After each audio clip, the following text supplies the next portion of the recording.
Hey everybody, my name is Sarah, and I'm going to be talking with you guys a little bit about motivation today. This training has actually been divided into two different sections.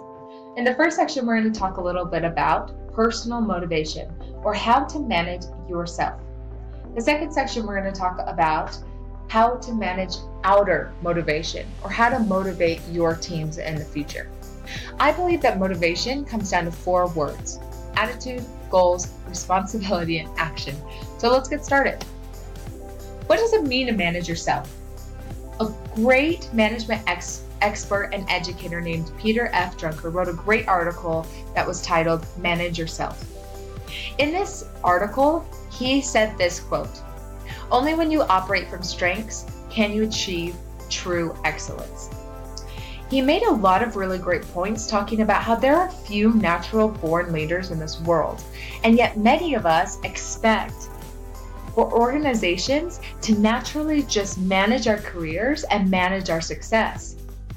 But if you want to have true success or true excellence in your career, you need to become a chief executive officer of your own steps to greatness. You need to learn to actually manage yourself.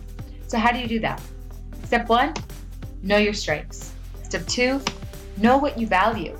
And step 3, know what are your weaknesses. Once you identify these three things, you can start taking the next steps that we're going to talk about toward making the appropriate changes to make sure that you're managing yourself effectively.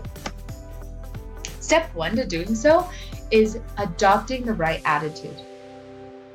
Make sure that you are using positive thinking. When you think positively, you can stay motivated and focused on achieving your goals instead of worrying about failure. An optimistic attitude will help you when you encounter problems or setbacks. Always look for something good in every tough situation. Also, the steps to reduce your stress levels are really important. Make sure that you know how to reduce those stress levels, especially when times get tough. Use physical relaxation techniques or meditation, anything that helps you think clearly when it feels like your problems are overwhelming.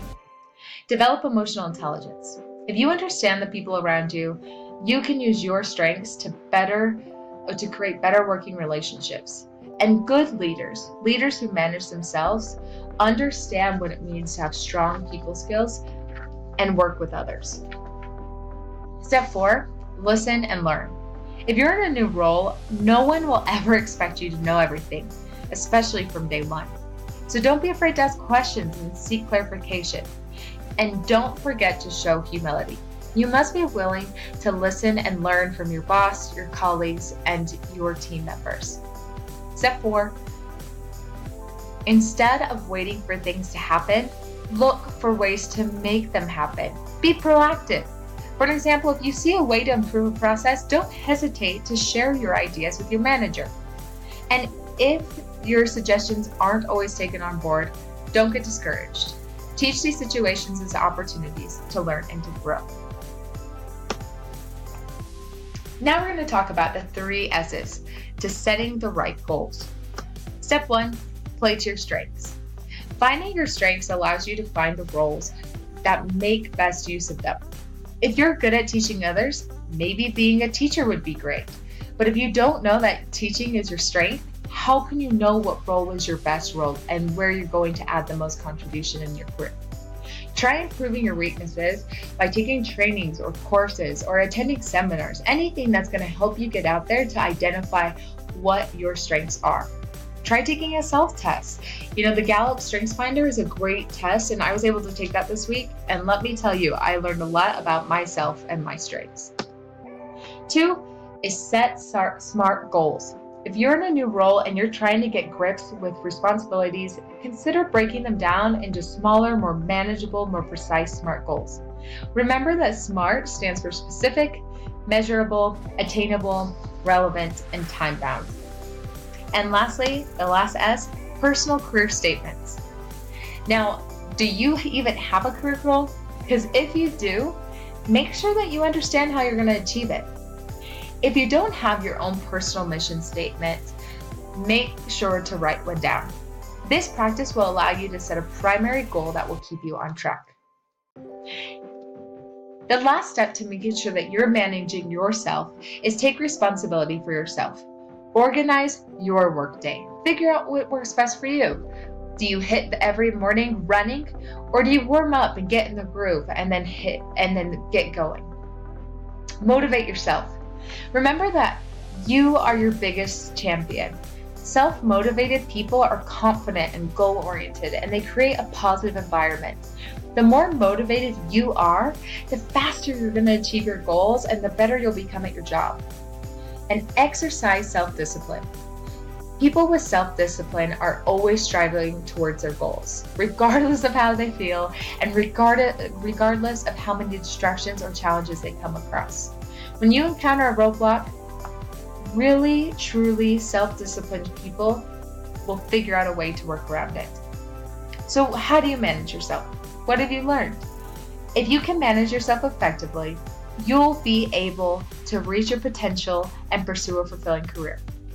To manage yourself, it's important to adopt the right attitude, remain optimistic, develop your emotional intelligence, reduce stress, be proactive, and learn from others. You'll also need to make sure that you know what your strengths are and that you use them to set the right goals. Write a personal career statement, keep yourself on track, stay organized, and make sure that you're becoming the best motivated self that you can possibly be.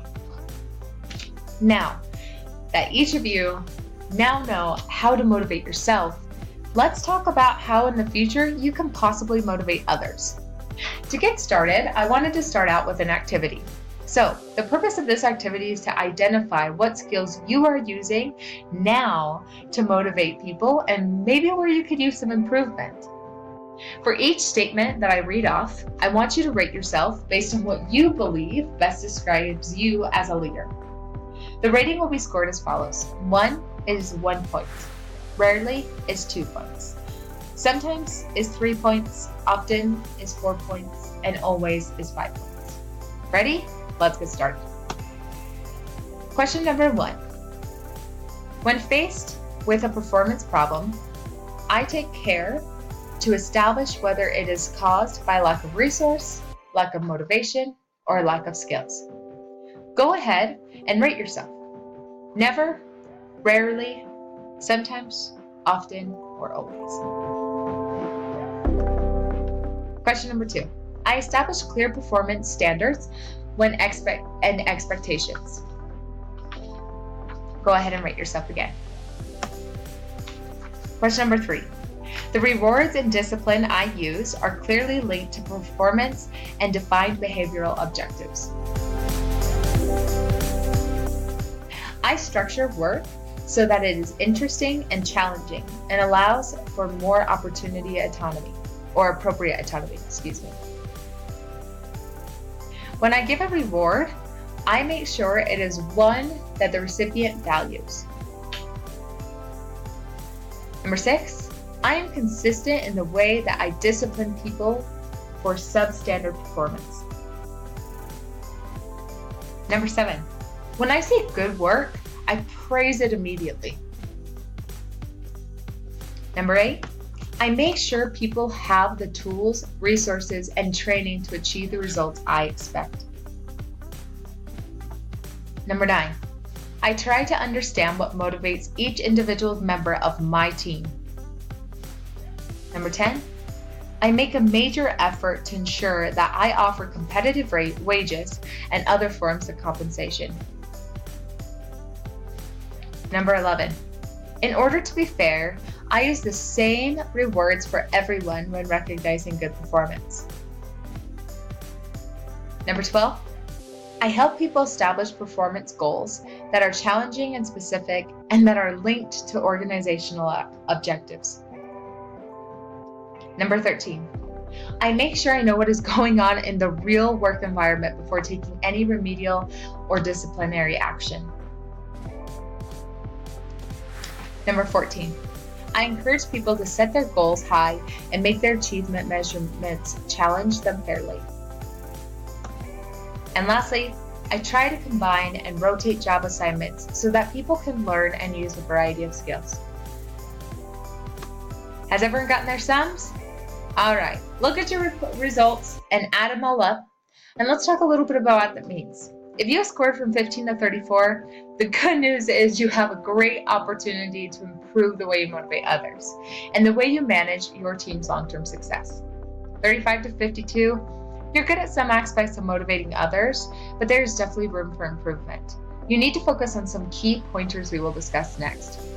And 53 to 75, you're probably motivating your team very effectively, but there's always room for improvement. So let's start.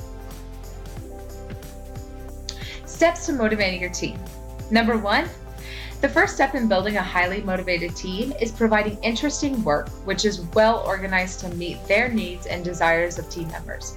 No matter how self-motivated a person is, or how challenging the goals he or she sets, or how wonderful the rewards are, if the work is badly designed, it'll be hard to motivate people and work will be less than ideal. Effective motivators understand that work design has a strong impact on performance. When a person finds a job inherently unsatisfying, there's not much you can do to motivate him or her. Job design and enrichment combine to match characteristics of the job, the worker's skills and interests. The more variety, challenge, and autonomy there is to a job, the more likely the person will be satisfied doing it. 2, let's set some effective goals. When you are confident that the work you provide is well organized, the next thing you need to do is ensure that the workers have a clear and attainable goals that they're working to achieve.